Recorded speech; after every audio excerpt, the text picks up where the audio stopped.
अंतर क्या है? पितर और देव पितर में अंतर क्या आता है? देव पितर का कार्य क्या है?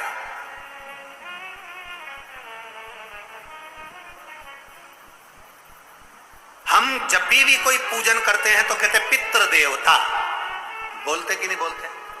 पर आज तक हम अब यह नहीं बोलते कि देव पितर का कार्य क्या है, देव पितर क्या है। पितर देव नहीं, देव पितर का कार्य क्या है? देव पितर का एक कार्य है, परमात्मा जीव को गर्भ में धारण करा देता है, पर जो शरीर गर्भ के अंदर बच्चे का बनता है, बेटा बेटी का जो गर्भ के अंदर शरीर बनता है, वो देव पितर निर्मित करते हैं। उनका काम क्या है? देव पितर का सबसे बड़ा कार्य है कि गर्भ में जो बच्चा है उस गर्भित बच्चे को शरीर कैसा देना,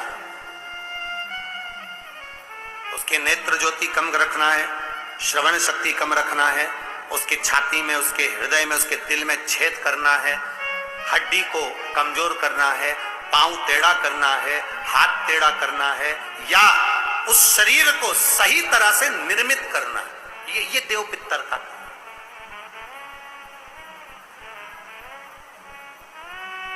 ये देव पितर का।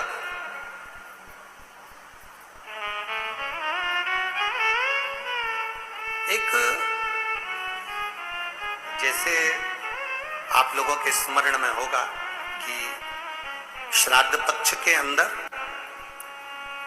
चुटकी भर आटा दरवाजे की दोनों चौखट पर डाला जाता है।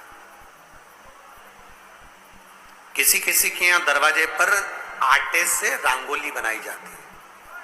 कहीं देखिए आप लोगों ने कि नहीं देखी? स्मरण में होगा किसी के दरवाजे पर आटा डाला जाता है, वो देव पितर के भाव से डाला जाता है। जिस बेटे बेटी का मंगल विवाह नहीं हो रहा हो, शुभ कार्य की सूचना नहीं आ रही हो, बहुत दिनों से एक फाइल कहीं लगी हुई है, अटकी हुई है, नहीं काम हो रहा, हम उनसे कहेंगे ये जो 16 दिन श्राद्ध के हैं, जितने दिन निकल गए, जितने दिन बचे हैं उन दिन में आपके दरवाजे के बाहर एक चुटकी घर से आटा लाकर चौखट के इस ओर, चौखट के उस ओर, दोनों जगह चुटकी भर आटे को डालना प्रारंभ करो। 16 दिन श्राद्ध के पूर्ण हो। जब अमावस्या आए, किसी जलाशय, सरोवर, तालाब, बावड़ी, कुआं, उसके पास में घी का दिया लगाकर आना, बाबा से प्रार्थना कर आना। केवल 22 से 24 दिन निकलते हैं और घर में कोई शुभ कार्य की सूचना आना प्रारंभ हो जाती है। वो देव पितर का, वो कार्य देव पितर का। वो देव पितर किस तरह से करेगा? बेटे की शादी, बेटी की शादी, हम कहें किसी के 42 साल भी अगर उम्र हो गई है, 40 साल, 42 साल, 35 साल, 38 साल, शादी नहीं हो रही, तो कर देखना, एक बार बाबा से प्रार्थना कर देखना। देव पितर का कार्य क्या है? घर में शुभ कार्य को करवाना, घर में अच्छी चीजें लाना, गर्भ में जो बच्चा है उस बच्चे को शरीर पूरा देना, ये देव पितर का कार्य है। पितृदेव और देव पितर में बहुत अंतर है, बहुत। एक चुटकी आटा, अब तो थोड़ा सा रंगोली का काम ज्यादा हो गया, नहीं तो हमने पहले भी कथाओं में कहा है कि 3 जगह पर आटे की रंगोली काम करती है, जिसका फल 1000 गुना होता है। 3 जगह पर आटे की रंगोली काम करती है, हमने पहले भी कहा। पहला, पितरों की पूजन हो रही हो, पितरों का पाटा भरा रहा हो, पितरों के लिए जोत लग रही हो, पितरों के लिए या अन्य स्थान पर कहीं पूजन हो, तो वहां पर आटे की रंगोली काम आती है। वहां पर रंग बिरंगी या पत्थर की रंगोली नहीं, मिट्टी की रंगोली नहीं, आटे की रंगोली काम आती है। दूसरे नंबर पर तुम्हारे घर में यज्ञ हो रहा हो, घर के बाहर यज्ञ हो रहा हो, यज्ञ चल रहा हो, उस यज्ञ में 3 परिधियां बनती हैं ब्रह्मा विष्णु महेश की। देखिए आप लोगों ने, यज्ञ कुंड जो बनाया जाता है, उस यज्ञ कुंड पर पत्थर पत्थर की रंगोली नहीं, मिट्टी की रंगोली नहीं, आटे की रंगोली डलना चाहिए। ये पहले डलती थी, अब लोगों ने फैशन में दूसरी डालना प्रारंभ कर दी। आटे की रंगोली डली होती है जब हम सांकल्य छोड़ते हैं, अग्नि को जब हम सांकल्य देते हैं, तो जिस आटे की रंगोली उस पर बनी होती है, तो हमारी जो सांकल्य छोड़ी जाती है उसमें से एक अंश भाग हमारे पितरों के खाते में चला जाता है, जिससे पितरों की मुक्ति प्राप्त हो जाती है। तीसरा, आटे की रंगोली तीसरी, घर में शादी हो रही हो, मंडप बंधा हो, उस मंडप के नीचे जब पूजन हो रही हो उस समय पर पत्थर की या मिट्टी की रंगोली नहीं।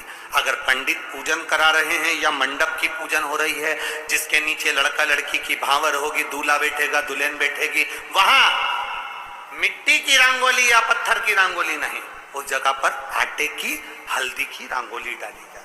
अब आपके यहाँ डालते कि नहीं डालते पता नहीं, पर हमारे यहाँ शास्त्र रीति कहती है ये 3 जगह की जो रंगोलियां हैं ये हमको आटे की रंगोली डलने से, क्यों शादी के मंडप में पत्थर की रंगोली या मिट्टी की रंगोली क्यों नहीं डाली जाती? शादी के मंडप में यहाँ दूल्हा दुल्हन की शादी होती है, वहां पंडित जी भी आटे की रंगोली डाल देते हैं, घर की बहन बेटियां आटे की रंगोली डाल देती है। उसका कारण क्या होता है? जिसकी शादी में मंडप के नीचे आटे की रंगोली डलती है वहां पितरों को निमंत्रण नहीं देने की जरूरत पड़ती, वहां पित्र उस वर कन्या को आशीर्वाद देते हैं जिससे उनका वंश बढ़ता है, वंश भुगतान। और ये निश्चित है जिसकी शादी में, जिसके विवाह में आटे की रंगोली डलकर भावर हुई होगी उसके घर में संतान सुख रुक नहीं सकता, उसके यहाँ संतान का सुख होता ही है। जिसके यहाँ आजकल ये पत्थर रंगोली डाल देते हैं, डाल दिया और कह दिया बस, क्योंकि आजकल फैशन में तो दुनिया जी रही, तो आटे की रंगोली कौन डाले, तो वो फैशन में चल गया, तो संतान की प्राप्ति में भी थोड़ा सा। अब तुम देखो पहले का समय आज का समय कितना अंतर है महाराज।